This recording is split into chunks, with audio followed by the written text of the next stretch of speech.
Halo, pernah nggak sih kepikiran kalau di balik setiap masalah itu sebenarnya ada hadiah yang tersembunyi ya? Nah, hari ini kita bakal ngebongkar ide menarik ini. Gimana caranya setiap kesulitan yang kita hadapi itu ternyata nyimpan potensi yang luar biasa. Coba deh kita jujur sama diri sendiri sejenak. Waktu kamu dihadapkan sama sebuah masalah, entah itu masalahmu sendiri atau masalah orang lain, apa sih respons pertama kamu? Apa kamu ngelihatnya sebagai beban, sesuatu yang bikin ribet, atau justru sebuah kesempatan? Pertanyaan ini nih yang jadi inti pembahasan kita hari ini.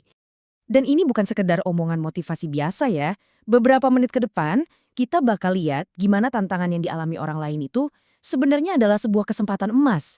Kayak sebuah panggilan buat kita untuk bertindak. Sebenarnya, ini kenyataan yang sering banget kita lewatin gitu aja, di tengah kesibukan kan.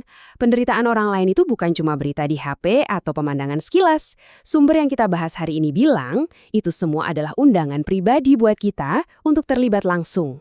Nah, biar lebih kebayang, kita bakal balik ke satu cerita klasik yang mungkin kamu udah pernah dengar. Kisah orang Samaria yang baik hati. Tapi kita akan coba lihat cerita ini dari sudut pandang yang sedikit berbeda sebagai pelajaran abadi tentang gimana caranya memilih untuk bertindak. Coba bayangin deh situasinya. Ada orang tergeletak di pinggir jalan, luka parah, sekarat. Kebutuhannya jelas banget dan mendesak. Nggak ada keraguan lagi, orang ini butuh pertolongan. Saat itu juga. Dan inilah bagian yang mungkin paling sering kita lihat atau bahkan kita lakukan. Dua orang pertama yang lewat, mereka lihat orang yang terluka itu. Mereka sebenarnya bisa aja nolong, tapi mereka milih buat jalan terus. Mungkin mereka mikir, bukan urusan gue, atau pasti nanti ada orang lain yang nolongin. Masalahnya sama, tapi mereka memilih untuk nggak melihatnya sebagai kesempatan. Tapi kemudian, datang orang ketiga, seorang Samaria. Dia juga lagi dalam perjalanan penting loh, punya agenda sendiri.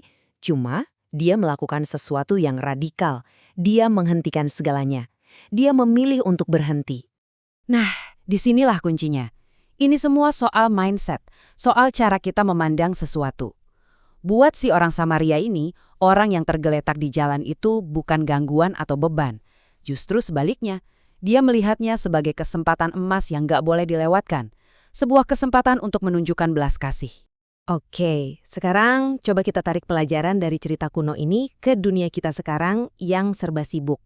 Apa sih yang sebenarnya menghalangi kita buat bersikap kayak orang Samaria itu? Menurut sumber kita, musuh sejati dari kebaikan itu bukan seperti yang kita bayangin. Wah, ini dalam banget sih. Kita sering mikir kalau lawan dari kebaikan itu ya kejahatan. Tapi di sini kita diajak mikir beda. Musuh yang paling sering mengalahkan niat baik kita itu bukan sesuatu yang jahat, tapi sesuatu yang biasa banget. Jadwal yang padat dan sikap cuek yang muncul karena kesibukan itu. Jadi, yang seringkali menghentikan kita itu bukan monster kejahatan dari luar, tapi ya tumpukan email, meeting, dan daftar kerjaan kita sendiri. Kesibukan jadi alasan yang paling pas buat nggak peduli, buat terus jalan, persis kayak dua orang pertama di cerita tadi. Dan efeknya apa? Ya ini, kita jadi kayak pakai kacamata kuda, fokus sama target dan deadline kita, saking fokusnya sampai kita jadi buta sama kebutuhan nyata orang-orang di depan kita.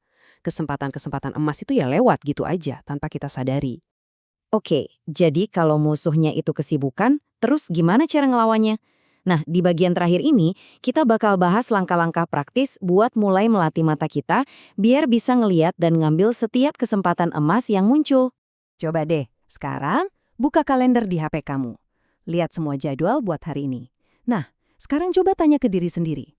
Di antara semua kotak dan janji temu itu, ada nggak sih sedikit aja ruang kosong yang kamu sisain buat sebuah gangguan yang mungkin aja penting? Sebuah kesempatan untuk berbuat baik? Ngebantu orang tuh nggak harus yang heroik atau heboh-heboh kok. Kadang sesederhana bantu orang ganti ban, nawarin payung pas hujan, atau yang paling penting cuma meluangkan waktu sebentar buat dengerin dan nunjukin kalau kita peduli.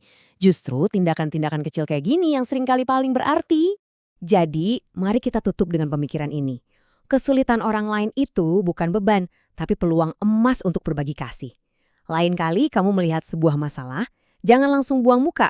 Sadarilah kalau itu mungkin adalah kesempatan emas yang disiapkan khusus untukmu. Pertanyaannya bukan lagi apakah kamu akan menemukannya, tapi apakah kamu berani mengambilnya.